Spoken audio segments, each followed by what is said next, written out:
Well, as our look at the Flint water crisis continues, both at then and now, we turn to the impact that race has had on this situation and continues to have on many of the decisions that are made, the actions taken, and what is to come in the years to follow. Professor Peter Hammer joining us. He is director of the Damon J. Keith Center for Civil Rights and the Taubman Endowed Chair at the Wayne State University Law School in Detroit. Dr. Deborah Furr Holden with Michigan State University's College of Human Medicine, Division of Public Health. She's also on the newly formed Governor's Council on Health and Race. And then, of course, we have Francis Gilchrist, who is president of the Flint branch NAACP. Thank you all for being here today. Dr. Furr Holden, I'd like to begin with you. Census estimates peg Flint, and these estimates are from 2019, they peg Flint as a majority Black city, just over 54% of the population. From your perspective in the public health realm, what role do you feel race played in what we saw happen in Flint with the water? Well, it's an unfortunate thing, but we typically don't see things like the Flint water crisis happen in what I describe as wealthier and whiter cities. It just doesn't happen. If you look at the places where these have happened, they have typically been in communities that were either economically disadvantaged. This happens a lot of times, often in rural communities and in urban centers where you've got a greater proportion of racial and ethnic minorities and people living at or below the poverty line. It makes us susceptible. And we're going on 8 years now that this has been going on. Does race play a role in just how long we've been dealing with this as well, do you think? I think race is like sort of the symptom, if you will. It's the thing that if we look at, again, you don't see this kind of delayed justice, delayed response, lingering long-term effects in wealthier and whiter communities.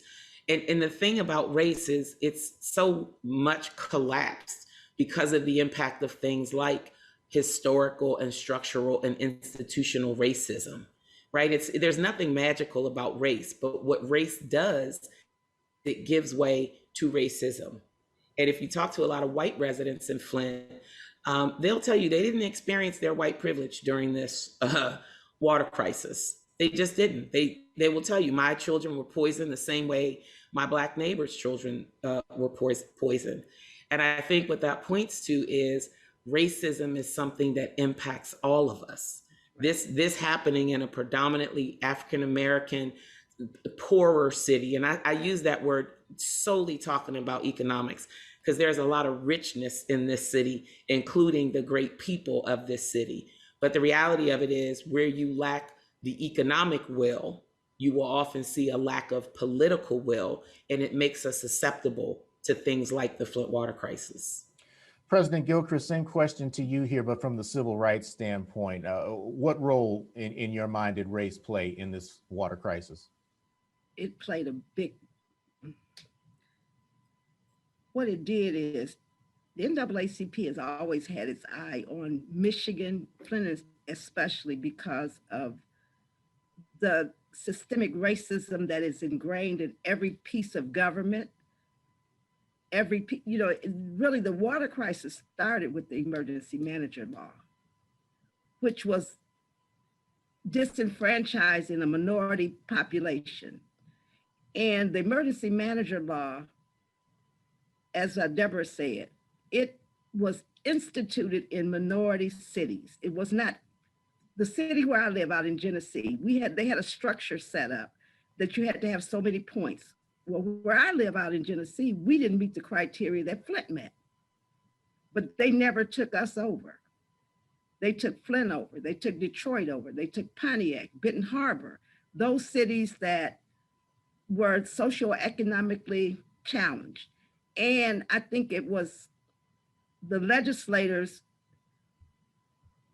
plan to be able to take those cities over by using the emergency manager framework.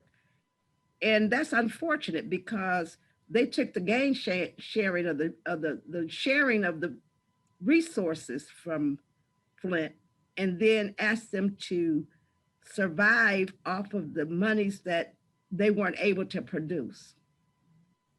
So they were easy pickings. And I don't know if you remember, but the NAACP did cold blood, COAL, blooded study about coal plants, and they put profits over people.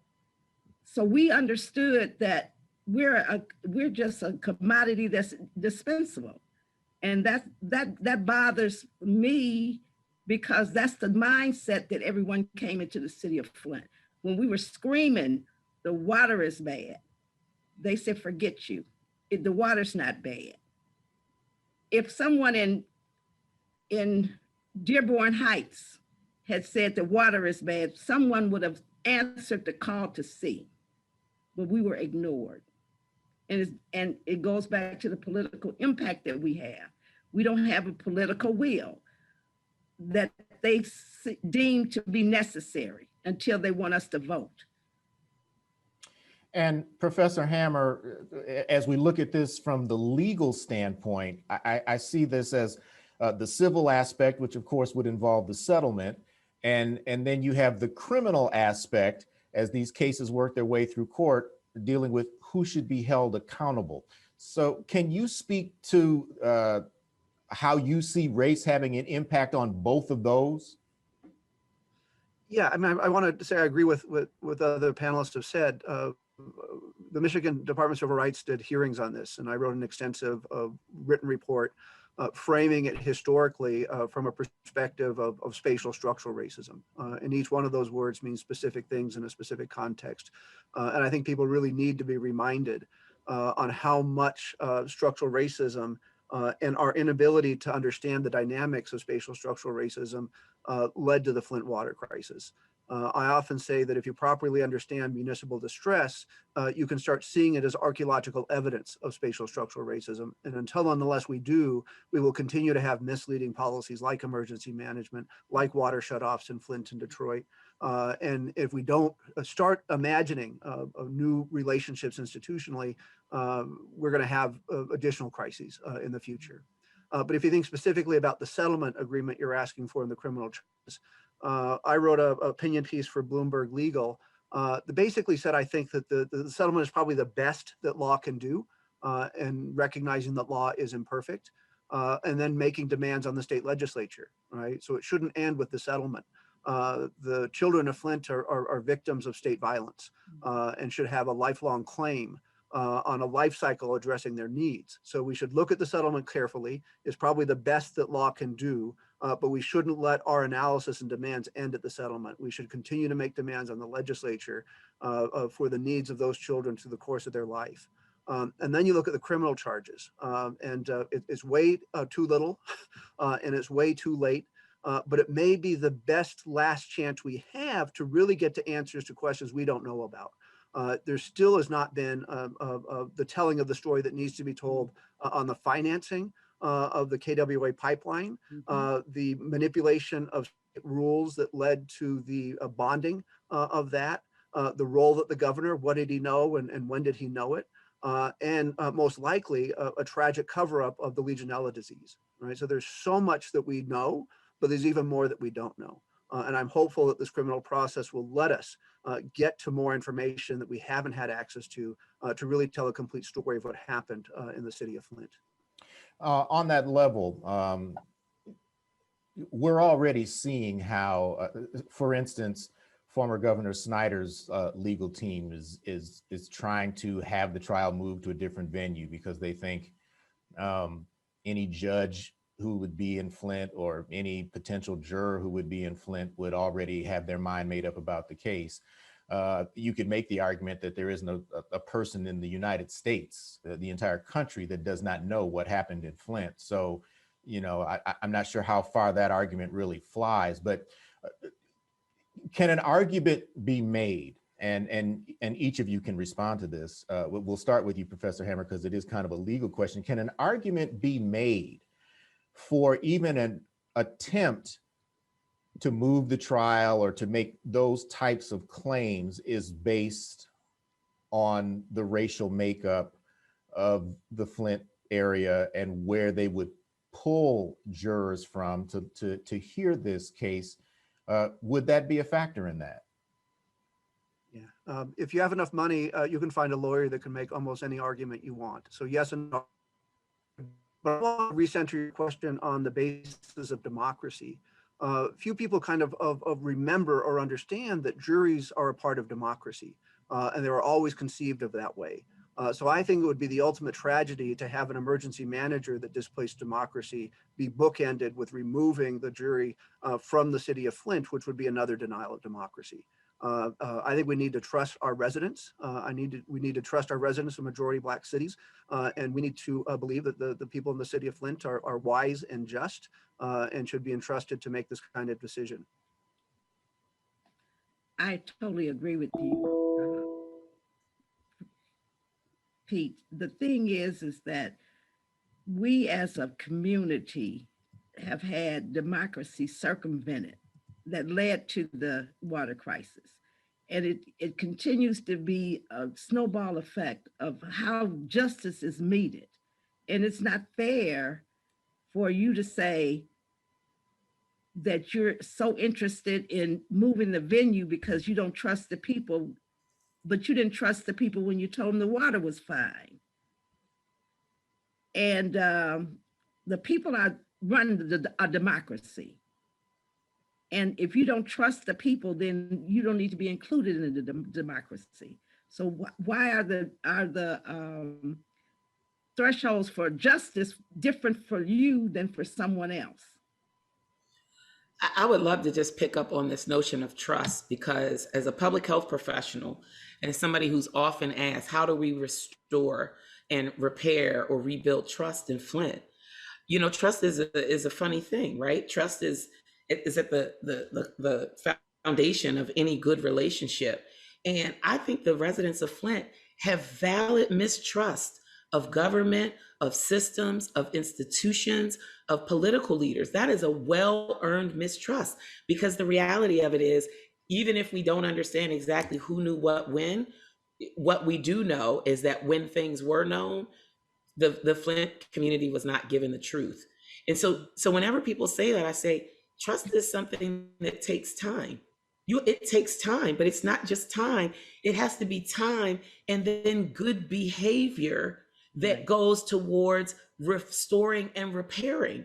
So to now take a city that was lied to, a city that was poisoned, and say, and now we don't trust you, Flint, to honor democracy. We don't trust you, this place where this horrible event happened, to then be good stewards of this responsibility that all of us have. Jury duty and all of that is a civic responsibility that we all have.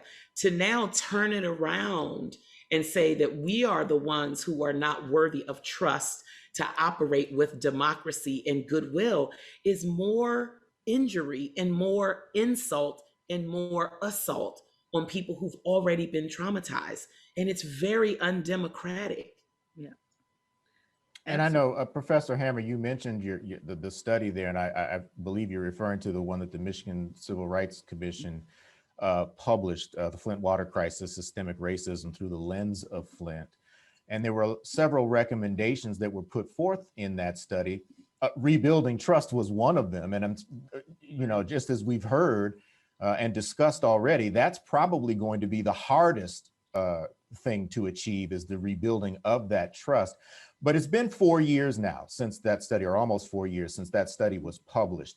And with the various recommendations that came from that study, how much progress have we made in this 4-year time period from publishing to today, in terms of seeing some change, seeing the adoption of some of these recommendations, and hopefully seeing that they're having a positive impact? Yeah, I will always defer to residents of Flint. I'm not one, so I can't talk about how Flint people feel. And I think that's the most important question. You know, you can say we've done some things and we haven't done many others. We have made progress in replacing some of the public pipes. We haven't made any progress on changing pipes inside of people's homes, right? So there's sort of this only half done at best.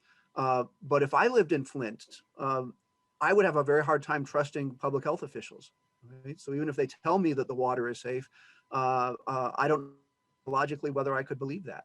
And that trust that we were talking about is so fragile. And if you don't make long-term commitments, if you don't honor those commitments as a lived reality that people can observe every day, then you don't deserve trust. And it's been 4+ years, and I haven't seen that kind of commitment to a lived reality of a new set of values. And in the absence of that, I think people have a right to be skeptical. Dr. Furholt, Absolutely. Francis, did you want to chime in on that? No, I just said absolutely. I totally agree with you. Trust is the basis of what needs to happen, and you have to put forth some energy. You have to put forth some. It's sort of like it's an action word. It's not just trust me. You have to put forth some kind of effort to show people that they can trust their government. Dr. Furholden, I mean, for those who were directly affected, obviously the effects of the Flint water crisis and the lead that is now in their bloodstream, that is something that's going to linger for a lifetime. And for the youngest of the victims here, it's going to be more difficult than, say, for the older ones. What do you see as the best path forward for everyone involved, but particularly for those who had young children who were affected by this? What is their best path forward now as they look at life, today, tomorrow, next month, 10 years from now? Well, so there's a couple things. One, we know that lead is a very potent neurotoxin. We know that lead has a negative and detrimental impact on fetal development, on early childhood development. And we know that our kids had excess lead exposure, excess and unnecessary lead exposure. I want to be really clear. There is no safe level of lead in drinking water. There is no safe level. We have some engineering standards, a lead to copper rule that will specify what we can tolerate for a water system to be deemed safe, but there is no safe human lead consumption level for humans. And so I think what we've done, and again, this is more of what the community has been a demand for, and some of the efforts to try to understand the long-term impact. We do have the Flint lead exposure registry. I think that will be important for documenting the long-term effects. We've had a lot of resources that have come out. We've got this really amazing neurodevelopmental center where kids are able to get assessed and get early interventions. We know a lot about how to try to remediate some of those negative impacts. Because what I don't want to do is put a sort of sentence on our kids and say, now they're doomed. They're not. They were harmed. And this is the real point that I want to drive home. There is a business case for equity. The cost of the Flint water crisis is going to so grossly exceed the little cost savings from not one, doing early updates of our water treatment system, which would have been on the order of $1 million or $2 million, the cost of not adding an anti-corrosive. And I'm saying the anti-corrosive was an important piece, but there were many engineering and water treatment standards that got violated in the Flint water crisis. It wasn't just the anti-corrosive, but the anti-corrosive could have been a game changer. Depending on who you ask, it was somewhere between $80 and $150 a day. So we're talking about a couple $1 million to upgrade the water treatment system, a couple $100 max a day to put an anti-corrosive in the water. Between the settlement and all of the initial rollout from the Water Infrastructure and Improvement for the Nation Act, the WIN Act, the Flint water crisis has cost us already $1 billion. And I'm just talking dollars. It will have cost us well more than that. And what we have to do is ongoingly monitor the effects, because guess what? These kids are going to be 13, 14, 15. They're going to be in third grade. And we know there's something magical where you can start to really see at third grade how well kids are tracking in school and maybe in need of other kind of educational supports or other life supports. So this is going to be something that we're going to have to track ongoingly, which is why I'm not personally pleased with the settlement, because it pretends as if some payment right now can restore people to whole, when it's going to be several decades before we can fully understand and appreciate the impact of this water crisis on people. And the last thing I want to say, it's not just kids. It's not just kids. There were very severe biological and physical impacts on adults and older adults, and the psychological toll that this took on people. You got to get, these kids are not being raised in a vacuum. They're being raised by parents, by grandparents, by their entire community. People who love them and look at them and see nothing but the greatness of God and every possibility and opportunity for our future. And to know that as a caregiver, you participated unwillingly, unknowingly, because you trusted the messenger. These public health officials, these elected leaders, were supposed to be the trusted, credible messengers in community. And people believed what they said, and then became a unwilling participant in poisoning our children and our families. That has taken a severe psychological toll on people. How do you quantify that?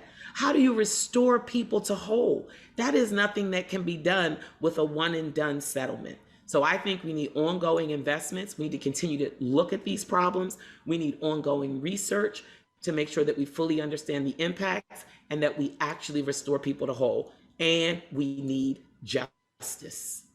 There are a lot of people that I know who said, I would forego the money if the people who did this were held accountable and we could send a signal all across this country that you do not get to poison a whole city because it's poorer, because it's blacker, or because it doesn't have the same political pull that wealthier, whiter cities have. Professor Hammer, on that note, can the people of Flint get justice in this case? I'd say no. I mean, again, I want to put this back as where we started, as an outcome of the cumulative effect of 400 years of racialized policies. And think about what we haven't done. We haven't done anything as a nation, as a state, or as a region, or as a locality to fundamentally address that injustice. And until and unless we do, we're not going to have healing in that sense. We can try to make lives better, and we should. But if we don't open our eyes to see the root causes of these injustice, there isn't going to be the kind of future that we want for the kids. And you know, that's a national problem. And then you parallel that with the fact that we have not made any amendments to the emergency manager law, right? It's like the sword of Damocles is hanging over the heads of every majority Black city, because that's where it's targeted at. And so not only haven't we spent significant efforts to address spatial structural racism, we haven't done the first most important thing that we could have after this crisis, which is to repeal that law. Absolutely. And President Gilchrist will give you the last word on this from a civil rights standpoint. What's the best way forward? The emergency manager law has been our Achilles heel. And the reason I say that is because in a democracy, if your vote means nothing, or you have no vote, when you have your elected officials relegated to doing what they tell them to do, they're able to sell off assets that belong to the people.